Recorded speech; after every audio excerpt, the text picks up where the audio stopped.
नमस्कार दोस्तों, तैयारी जीत के चैनल पर सभी सब्सक्राइबर्स का बहुत बहुत स्वागत है। यूपीएससी 2018 पीटी की जीएस टेस्ट सीरीज़ के टेस्ट नंबर 9 में आपका स्वागत है। टॉपिक है इतिहास और एनसीईआरटी से चुने गए कुछ स्टैंडर्ड प्रश्न हैं।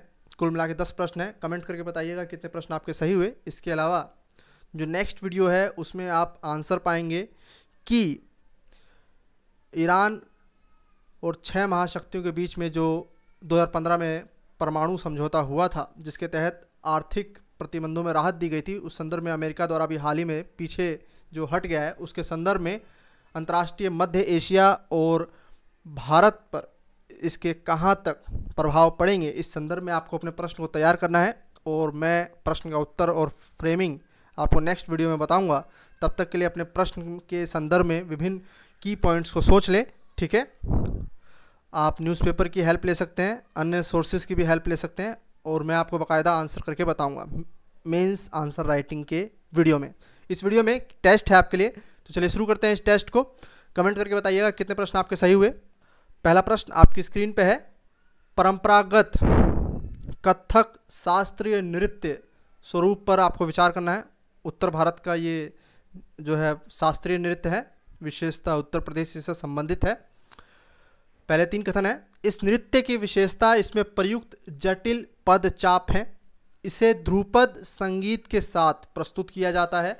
हिंदू और मुस्लिम परंपराओं के मिश्रण वाला एकमात्र भारतीय शास्त्रीय नृत्य है। तो वीडियो को रोक करके तीनों कथनों को अच्छे से जो है पढ़िए।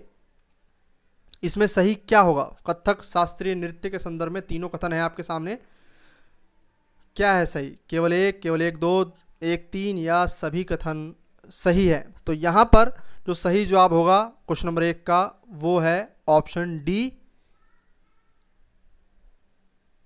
1, 2, 3, यानी कि तीनों ही कथन पूरी तरह से सही है। उत्तर भारत के शास्त्रीय नृत्य जो कि कथक के संदर्भ में लिखित रूप में आपके सामने उपस्थित है, यानी कि इस नृत्य की विशेषता इसमें प्रयुक्त जटिल पदचाप है, ध्रुपद संगीत के साथ प्रस्तुत किया जाता है तथा हिंदू मुस्लिम परंपराओं के मिश्रण वाला एकमात्र भारतीय शास्त्रीय नृत्य का जो श्रेय दिया जाता है वो इसी नृत्य शैली को दिया जाता है, यानी कि कथक को।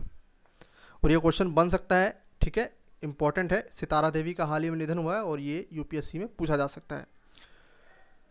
जैन और बौद्ध धर्म के उदय के संदर्भ में निम्नलिखित कथनों पर विचार करें। फिर से देखें, जैन और बौद्ध धर्म के उदय के संदर्भ में निम्नलिखित कथनों पर विचार करना है। इन धर्मों का उदय वैदिक धर्म में व्याप्त क्रूतियों और ब्राह्मण श्रेष्ठता के विरुद्ध हुआ था। इन धर्मों के उद्भव का आर्थिक कारण नई कृषि मूलक अर्थव्यवस्था का विस्तार था। 2 स्टेटमेंट्स हैं आपके सामने। इन दोनों स्टेटमेंट्स में क्या सही और क्या गलत है आपको ये बताना है।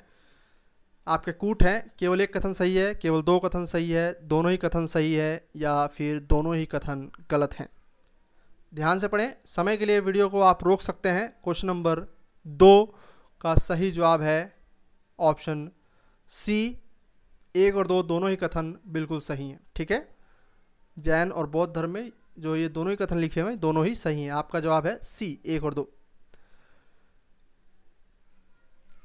क्वेश्चन नंबर 3, यह जल तत्व का प्रतिरूपण शास्त्रीय नृत्य शैली है। मूल रूप से इसका प्रदर्शन महरिज द्वारा किया जाता था, जो मुख्यतः मंदिरों में नर्तकियों देवदासियों जो की थी।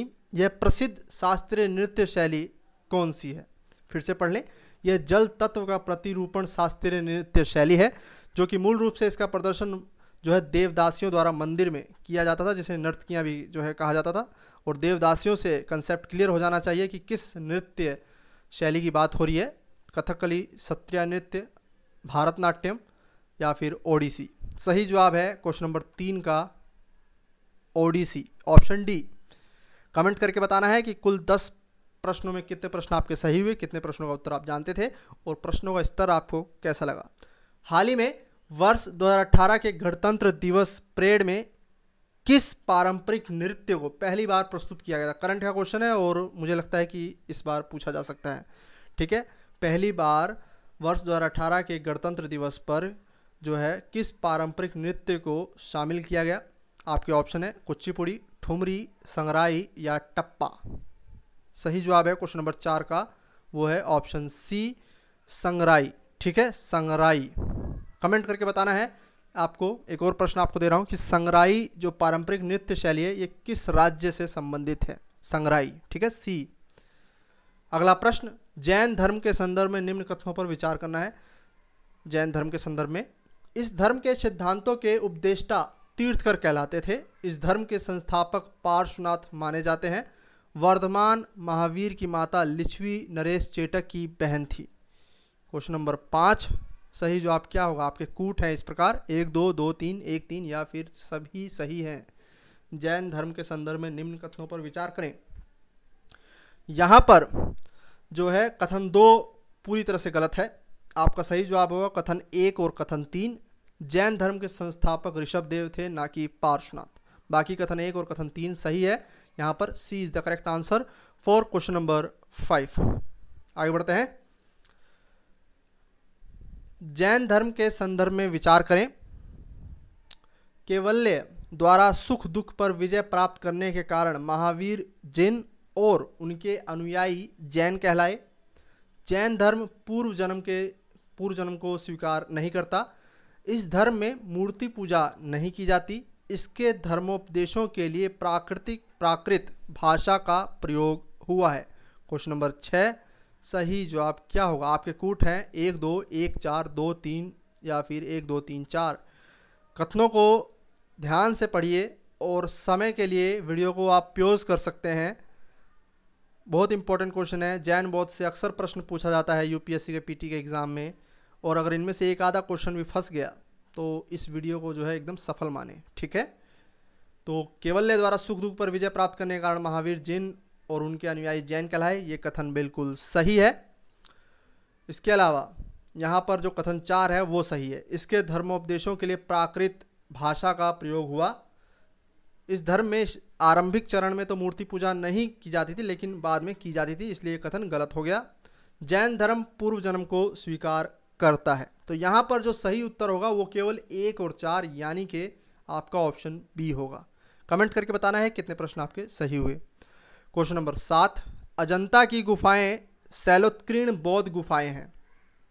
अजंता की गुफाओं के संदर्भ में आपको विचार करना है, जिसमें पहला कथन है कि अजंता की गुफाएं शैलोत्कीर्ण बौद्ध गुफाएं हैं। अजंता चित्रकला में फ्रेस्को तकनीक अपनाई गई है। इन दोनों कथनों में कौन सही है कौन गलत है? क्या दोनों ही सही हैं या फिर दोनों ही गलत हैं? आपके ऑप्शन इस प्रकार हैं, केवल 1 2 दोनों ही सही या फिर दोनों ही गलत। ध्यान से पढ़ें। अजंता की गुफाएं शैलोत्कीर्ण बौद्ध गुफाएं हैं। अजंता चित्रकला में फ्रेस्को तकनीक अपनाई गई है। यहाँ पर 7वें का सही जवाब होगा केवल और केवल 1। ठीक है, अजंता की गुफाएं शैलोत्कीर्ण बौद्ध गुफाएं 29 गुफाएं हैं और बुद्ध से संबंधित है। बुद्ध की जो है विभिन्न प्रतिमाएं से संबंधित है अजंता की गुफाएं। ठीक है, भित्ति चित्रकला, और यहाँ पर फ्रेस्को तकनीक नहीं अपनाई गई है। इस हिसाब से कथन 2 गलत हो जाता है। यहाँ पर केवल 1 होगा, यानी कि option A is the correct answer for question number 7। Harappa संस्कृति यानी कि सिंधु घाटी सभ्यता की बात हो रही है। हड़प्पा संस्कृति में व्यापार के संदर्भ में निम्नलिखित कथनों पर विचार करें। इस संस्कृति में व्यापार बड़े पैमाने पर होता था।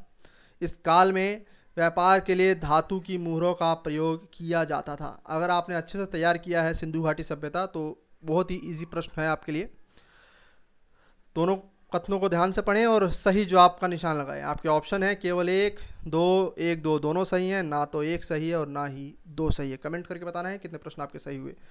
तो चलिए इसका आंसर देखते हैं। क्वेश्चन नंबर 8 का, इस संस्कृति में व्यापार बड़े पैमाने पर होता था। इसके साक्ष्य हमें कई जगहों से मिले हैं और ये बात बिल्कुल सही है, लेकिन व्यापार के लिए यहाँ पर सैलखड़ी मोहरों का प्रयोग किया जाता था, लेकिन धातु का प्रयोग नहीं किया जाता था। ठीक है, यहाँ पर मुख्यतः विनिमय प्रणाली प्रचलित थी सिंधु घाटी सभ्यता में। इस बात के साक्ष्य हमें मिले हैं। यहाँ पर मोहरों का प्रयोग तो होता था, लेकिन वो धातु की नहीं होती थी, वो सैलखड़ी की होती थी। ठीक है, तो यहाँ पर केवल और केवल 1 कथन सही है, दूसरा कथन गलत है। क्वेश्चन नंबर 8 का आंसर होगा केवल और केवल 1, ऑप्शन ए। कमेंट करके बताना है कि 10 प्रश्न में से कितने प्रश्न आपके सही हुए। किस अभिलेख में अशोक के नाम का उल्लेख हुआ है? क्वेश्चन नंबर 9, किस अभिलेख में अशोक के नाम का उल्लेख सर्वप्रथम हुआ है? भाब्रू अभिलेख, प्रथम लघु अभिलेख, 13वां अभिलेख की द्वितीय अभिलेख? सही जवाब है क्वेश्चन नंबर 9 का प्रथम लघु अभिलेख, यानी कि ऑप्शन बी। ठीक है, option B is the correct answer for question number 9। अंतिम प्रश्न इस टेस्ट का, सातवाहन राज्य के उदय की विशेषताओं के संदर्भ में विचार करना है। लोहे के काल का प्रयोग, ठीक है, इस काल में लोहे का प्रयोग हुआ। धान रोपण विधि अपनाई गई इस काल में। नगरीकरण जो है हो चुका था। इसके अलावा लेखन कला, इसका भी विस्तार हो चुका था। ये विशेषताएं थी। तो सातवाहन राज्य के उदय की विशेषताओं में क्या कौन शामिल थे? लोहे का प्रयोग, धान रोपण विधि, नगरीकरण, लेखन कला। तो यहाँ पर सही जवाब है 10वें का ऑप्शन डी। सभी के सभी विशेषताएं बिल्कुल सही है। 1 2 3 4। तो ये प्रश्न कंप्लीट हुए। ये टेस्ट आपको कैसा लगा कमेंट करके अवश्य बताएं। कितने प्रश्न आपके सही हुए ये बताएं। और इतिहास में इन प्रश्नों का स्टैंडर्ड, 1 2 प्रश्न करंट से था और बाकी एनसीईआरटी से उठाए गए थे इन प्रश्नों को, वो आपको कैसे लगे अवश्य बताएं। इसके अलावा मेंस आंसर राइटिंग का पहला प्रश्न, जो कि मैंने आपको बता दिया है कि अमेरिका द्वारा पीछे हट जाना ईरान परमाणु समझौते के संदर्भ में अंतर्राष्ट्रीय स्तर पर मिडल ईस्ट में क्या प्रभाव डालेगा और भारतीय आर्थिक हितों को कहाँ तक प्रभावित करेगा, आर्थिक और जो सुरक्षा के दृष्टिकोण से। ठीक है ना, क्योंकि पता होना चाहिए आपको कि चाबहार बंदरगाह बन रहा है, जहाँ से भारत जो है मध्य एशिया में अपने विनिर्मित जो है उत्पादों को के लिए एक बाजार खोज रहा है। इस सभी एंगल से आपको सोचना है और क्वेश्चन को तैयार करना है। अपनी एक कॉपी बना लीजिएगा। मेंस के जो है फ्रेमिंग अब डेली बेसिस पे होगी। इसके अलावा राज्यसभा टीवी पर एक प्रोग्राम आता है विशेष करके, उस सेगमेंट को भी हम जो है डिकोड करेंगे और आंसर लिखने का प्रैक्टिस करेंगे। किस तरीके से राज्यसभा टीवी पर जो विशेष प्रोग्राम आते हैं, जो कि अक्सर यूपीएससी के क्वेश्चन उसमें से बनकर आते हैं, उसको आंसर के फॉर्मेट में कैसे लिखा जाए, ये भी मैं आपको लिखना सिखाऊंगा। इस वीडियो में इतना ही। इस वीडियो में कितने प्रश्न आपके सही हुए अवश्य बताएं। वीडियो को अंत तक देखने के लिए आपका बहुत बहुत धन्यवाद। मिलते हैं अपने आंसर राइटिंग के प्रैक्टिस वाले वीडियो में। तब तक के लिए अपनी तैयारी करते रहें। नमस्कार, धन्यवाद।